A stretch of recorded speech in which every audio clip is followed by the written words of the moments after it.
l'évangélisation, une pêche miraculeuse. Et lisons ce passage magnifique de Luc chapitre 5.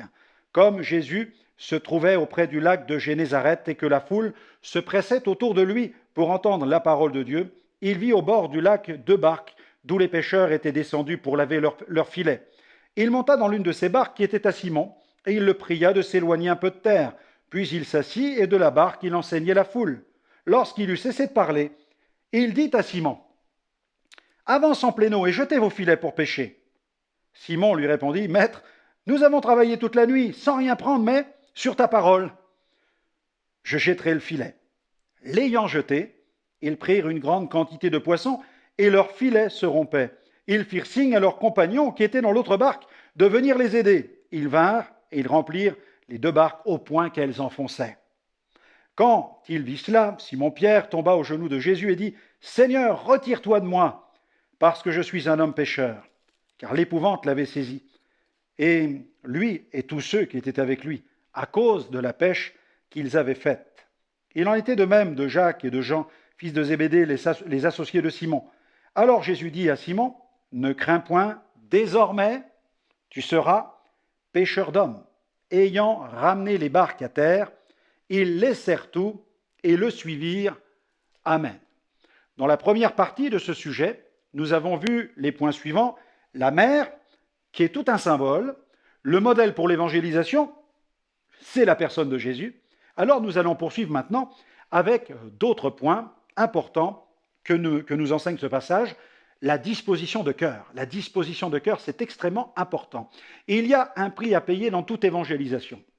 De son côté, Dieu a payé le prix en sacrifiant son propre Fils. Sur la croix, Jésus a dit « Tout est accompli ». On ne peut évangéliser sans un investissement personnel. Ainsi, la Bible dit, nous l'avons lu, l'une de ces barques qui était à Simon. Le Saint-Esprit a le souci du détail. Ce n'est pas une barque quelconque ou la barque d'un inconnu. C'est la barque de Pierre. La parole donne toujours une précision sur ceux qui veulent marcher avec Jésus et s'associer à sa mission. Dans Luc 5, verset 11, on a lu « Ils laissèrent tout et le suivirent ». Il y a un prix à payer. Donc évangéliser demande un investissement personnel, en temps, en argent, parfois même en sueur. C'est incontournable. On ne peut véritablement servir Dieu sans en payer le prix. Mais quelle immense récompense lorsqu'une âme se tourne vers le Seigneur et passe des ténèbres à la lumière, de la mort à la vie. Le prix d'une âme est inestimable. Toute âme sauvée est un baume excellent pour les souffrances du cœur d'un évangéliste. S'il n'y avait eu qu'une âme, une seule âme sur la terre à sauver, je suis certain que Jésus serait venu mourir pour elle. Jésus peut-il disposer de notre vie comme il a pu disposer de la barque qui appartenait à Simon ? Le royaume de Dieu est comme un filet et Jésus cherche des mains qui vont tirer ce filet. Dieu cherche de la main-d'œuvre.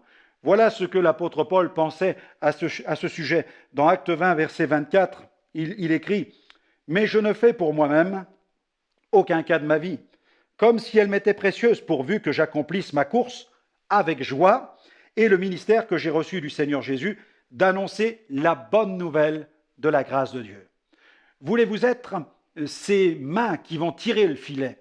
Dans la pêche miraculeuse, le filet n'a pas été jeté surnaturellement. Il a fallu le jeter. Les marins ont dû faire leur part et ensuite, Dieu a fait la sienne. Le miracle a eu lieu. Et puis, il y a la vision, l'importance de la vision de la pêche. Dans Luc 5, verset 4, Jésus dit « Avance en pleine eau et jetez vos filets pour pêcher ». Jésus n'a pas eu la vision d'une pêche miraculeuse faite dans un verre d'eau. Il y aura toujours des adeptes de la petite vision. Ils recherchent toujours tout ce qui est petit. Ils sont fascinés par tout ce qui est petit. Ils pensent qu'avoir une grande vision, c'est de l'orgueil. Or, une petite vision peut cacher une fausse humilité, un esprit mesquin et beaucoup d'incrédulité. Si Dieu nous donne de chasser un éléphant, cessons de courir après des fourmis. Jésus dit « avance en pleine eau ». Il ne dit pas « avance dans la flaque d'eau », mais là où les eaux sont les plus profondes, les ténèbres les plus épaisses et le péché le plus noir. Sortons de nos églises confortables et bien chauffées pour aller vers les âmes enténébrées, attendant qu'un filet vienne les pêcher. Jésus dit, jetez vos filets pour pêcher. Il semble évident que si un filet est jeté, c'est pour pêcher. Or, cela n'est pas vrai pour tout le monde. Lorsque j'étais enfant, je regardais souvent un filet de pêche que mon père avait accroché sur le mur de la salle à manger pour la décorer. Et il m'arrivait de dire à mon père, « Mais pourquoi ne prends-tu pas le filet lorsque nous allons à la mer, papa? Nous pourrions nous en servir pour pêcher. » Il y avait dans ce filet des étoiles de mer cassées, des oursins complètement secs. Ils étaient dépouillés de leurs épines. Parfois, je montais sur le canapé pour saisir un oursin qui devenait poussière entre mes doigts. Dans Luc 8, verset 5, il y a là d'autres évidences dans la parole de Dieu en rapport avec le fait de sortir, d'aller évangéliser, de prendre le filet pour aller pêcher. Dans Luc 8, 5, un semeur sortit pour semer sa semence, comme il semait. Certains, malheureusement, ont une vision de l'évangélisation qui ressemble de beaucoup à ce vieux filet de décoration poussiéreux. Ils ont reçu des outils de la part de l'Esprit Saint, c'est-à-dire des dons spirituels, des ministères, des talents, mais ce ne sont plus que des objets de décoration dans leur vie chrétienne. Ils ont tout ce qu'il faut pour pêcher, mais tout est sec. Il est nécessaire de jeter à nouveau les filets, mais cela nécessite un acte de foi. À la Pentecôte, Pierre a prêché avec foi et assurance. Ce faisant, il a jeté le filet. La première fois, 3000 âmes se sont tournées vers le Seigneur. La seconde fois, 5000 se sont donnés au Christ. Les filets sont faits pour être jetés. L'évangile nous a été confié pour être prêché. Les dons spirituels sont donnés pour être exercés. Allez, une autre clé, un autre conseil, une autre étape pour la pêche miraculeuse par l'évangélisation, c'est l'obéissance. Dans Luc chapitre 5, verset 5, Pierre répond, il dit, « Maître, nous avons travaillé toute la nuit sans rien prendre. » Et il se ressaisit finalement, il dit, « Mais sur ta parole, je jetterai le filet. » Pierre était un professionnel de la pêche, un expert de la mer. Il aurait pu démontrer avec ses arguments et son expérience qu'il était inutile de repartir au large. Cependant, le sermon qu'il avait entendu avec la foule l'avait frappé. Il n'y avait plus aucun doute. Il fallait obéir et croire au Maître. La prédication de Jésus a produit la foi dans le cœur de Pierre. Il devait maintenant obéir. La parole de Jésus défie la logique et le bon sens. De même, si nous regardons le monde avec nos yeux de chair, nous verrons toutes sortes de difficultés pour ne pas aller l'évangéliser. Mais dans notre mission, il ne s'agit pas d'obéir aux règles de la logique humaine, mais d'obéir à la parole éternelle de Dieu.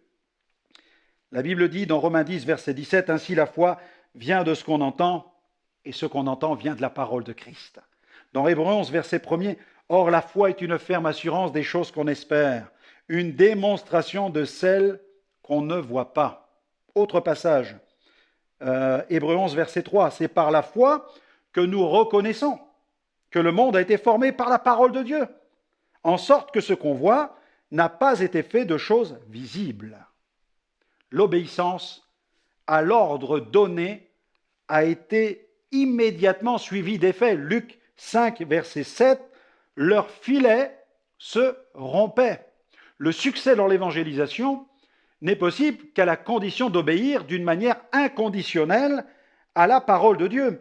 Dans 2 Corinthiens chapitre 5, verset 7, l'apôtre Paul nous dit « Car nous marchons par la foi et non par la vue.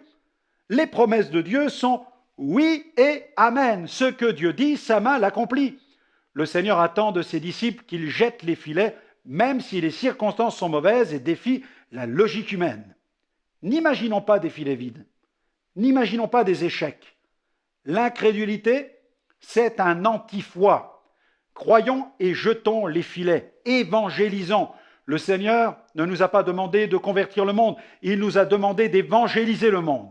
C'est Dieu qui convertit, c'est lui qui régénère, c'est lui qui sauve, c'est lui qui attire le poisson dans le filet dans la mesure où le filet est jeté. Un autre point important dans ce passage de Luc 5, c'est la coopération entre les disciples, entre les futurs disciples, les disciples en devenir qui nous enseignent la coopération entre chrétiens. L'une des forces de tout travail d'évangélisation, c'est la coopération. Que dit la Bible à ce sujet? Dans Luc 5, verset 7, leur filet se rompait. Et je dis Alléluia, parce qu'ils firent signe à leurs compagnons qui étaient dans l'autre barque de venir les aider. Ils vinrent et ils remplirent 2 barques. Dieu veut qu'il y ait la coopération. De quoi s'agit-il? Il s'agit de l'unité du peuple de Dieu pour une évangélisation efficace. Il est vrai que l'évangélisation peut s'accomplir en autarcie ou d'une manière individuelle, mais si Pierre avait été un partisan de ce genre d'évangélisation, il n'aurait pas fait appel aux compagnons qui étaient dans l'autre barque. Les filets se seraient entièrement rompus et beaucoup de poissons auraient été perdus. Quel résultat? L'Église ne peut laisser échapper des âmes de ses filets, les laissant regagner les profondeurs de ce monde. Nous devrons rendre compte à Dieu pour les âmes que nous aurons négligées alors que Dieu nous les avait confiées, il nous les avait envoyées. Lorsque quelqu'un est en train de se noyer, peu lui importe de connaître le nom du maître nageur qui vient le sauver. Pour une personne nouvellement convertie, peu importe le nom inscrit à l'entrée de l'église. Ce qui importe, c'est ce qu'il y a à l'intérieur, c'est que la vérité y soit prêchée. Il suffit d'un peu d'eau pour décoller l'étiquette d'une bouteille. L'avez-vous remarqué? L'important est ce que contient cette bouteille. Dieu veut qu'il y ait coopération. Et il nous faut prier pour qu'une saine coopération puisse se réaliser afin que des villes entières soient atteintes par l'Évangile. Alors des villes seront transformées. Dieu veut la coopération car il aurait pu régler le problème autrement avec un nouveau miracle.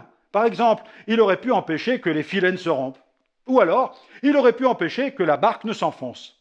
Non, il a permis que Pierre soit en difficulté pour qu'il fasse appel à ceux qui étaient dans l'autre barque. L'évangélisation, c'est une question de vie ou de mort. Ne nous contentons pas de filets usés et déchirés. Et puis ce passage nous enseigne encore une autre clé, un autre principe, le suivi des âmes, l'importance du suivi des âmes. Il y a une étape importante dans l'évangélisation, c'est vraiment le suivi. Lorsqu'une personne manifeste le désir de suivre le Seigneur, il faut prendre soin d'elle spirituellement. Jésus, dans la parabole du semeur, a décrit quels sont les assauts qu'une personne risque de subir lorsqu'elle accepte la parole. Dans une autre parabole, appelée la parabole du filet, nous voyons que le suivi n'est pas facultatif, mais qu'il est bien obligatoire. Matthieu 13, verset 47. Le royaume des cieux est encore semblable à un filet jeté dans la mer, ramassant des poissons de toute espèce. Quand il est rempli, les pêcheurs le tirent et après s'être assis sur le rivage, ils mettent dans des vases ce qui est bon. Bien sûr, ici, il est question du jugement final. Il n'est pas question de l'évangélisation. Mais en regardant comment s'y prennent les pêcheurs, nous en tirons tout de même un enseignement. Après la pêche, les pêcheurs mettent un à un dans des vases les poissons qui sont bons. Une personne qui accepte le Seigneur Jésus doit être intégrée à une église locale pour qu'elle puisse y grandir spirituellement et y faire grandir sa foi. Nous pouvons comparer l'église à un vase. Le pêcheur doit bien saisir le poisson et le faire entrer avec soin dans le vase, car le poisson est très glissant. Évangéliser à l'extérieur et enseigner à l'intérieur, telle est vraiment notre devise. Entre le vase et le poisson, il n'y a qu'un seul intermédiaire, le pêcheur de poissons. Nous avons une grande responsabilité à l'égard des âmes. L'intermédiaire entre le monde et l'Église, c'est vraiment le témoin de Jésus-Christ. Quelle grâce d'être associé à une mission aussi importante.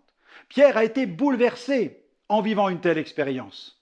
Sa crainte de Dieu n'a fait qu'augmenter. Nous le constatons dans l'évangile de Luc, au chapitre 5, versets 8 à 9.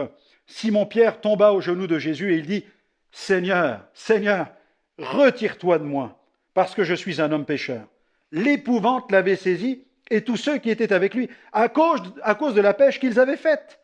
Il en était de même de Jacques et de Jean, fils de Zébédée, les associés de Simon. Alors Jésus dit à Simon, « Ne crains point, désormais tu seras pêcheur d'hommes. » Alors mes amis, que la crainte de Dieu nous remplisse, la crainte de Dieu, ce respect, cette crainte respectueuse de Dieu nous remplisse face à toutes les œuvres qu'il a accomplies dans nos vies et principalement face à la vie qu'il a transformée. Il nous a transformés. Et si Dieu a su nous sauver, la crainte doit nous saisir. Et cette crainte doit nous saisir, non seulement nous saisir, mais aussi nous pousser à évangéliser, à jeter le filet, à joindre nos mains à celles des autres pour que le filet soit jeté et que toutes ces mains, ensemble, tirent le filet vers la barque, que les poissons soient récupérés avec soin et introduits dans les églises locales, afin que la grande église du Seigneur grandisse, que le Saint-Esprit ajoute à l'église tous ceux qui sont sauvés, qu'il y ait de la joie ainsi dans l'église, mais aussi dans le ciel, car la Bible nous enseigne qu'il y a de la joie parmi les anges dans le ciel pour un seul pécheur qui se repent. Il y a vraiment de la joie. Alors qu'il y a aussi cette joie qui anime et qui fasse vibrer l'Église, la joie du salut, la joie des âmes sauvées. Alors mettez en pratique le chapitre 5 de l'Évangile de Luc. Plongez votre cœur comme un vase. Plongez-le dans ce chapitre et revenez rempli de tout l'enseignement de Luc, chapitre 5, pour devenir, comme Pierre, un véritable pêcheur d'hommes. Eh bien,